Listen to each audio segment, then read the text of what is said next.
Krakshal Aisiku Agortola Jerbitoni Naimatangro International Borok Yaktun Kranino Romi Mangka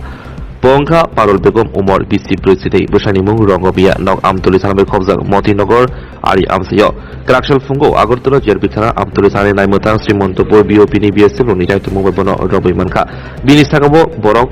Larimani eba yang waisa ayang munaro larimani kwangma koksu jamong tongo salkorok rumino bo khajok tomani pheba paithago huija kongdoni bisingtei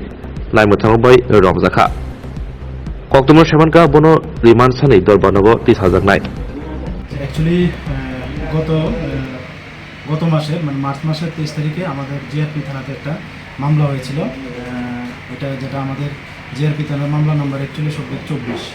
তো এটাতে আমরা 6 জন বাংলাদেশিকে arrest করেছিলাম তো এটার investigation চলছিল এবং অনেকে police রিমান্ডও এসেছিলেন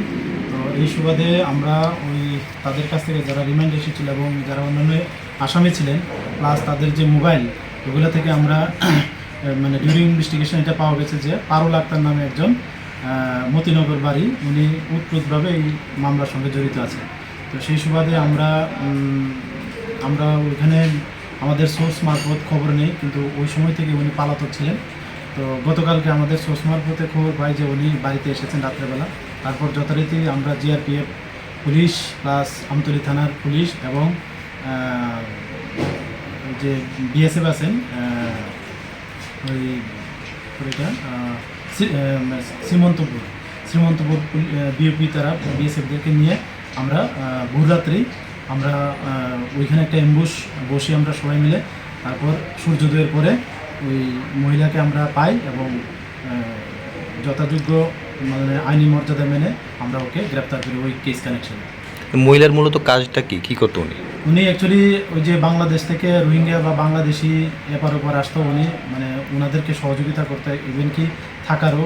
মানে জায়গা দিত তো যদিও ওনার বাড়ি দেখলাম যে একদম ফেন্সিংয়ের বড়ার পাশেই। আর কি কেউ আছে এটার সঙ্গে জড়িত বা কিছু? এটা ওনাকে জিজ্ঞাসাবাদ চলছে সকাল থেকে জিজ্ঞাসাবাদ চলছে তো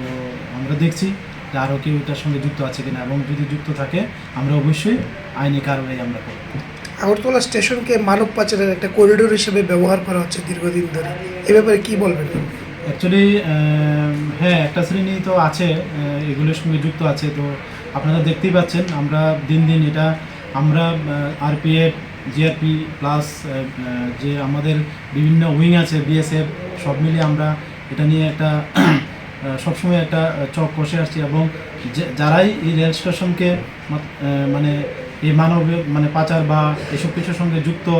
থাকার চেষ্টা করছে বা করছে আমরা তাদেরকে আইডেন্টিফাই করছি এবং একে একে আমরা অ্যারেস্ট করছি এবং আগামীতে আমরা করব।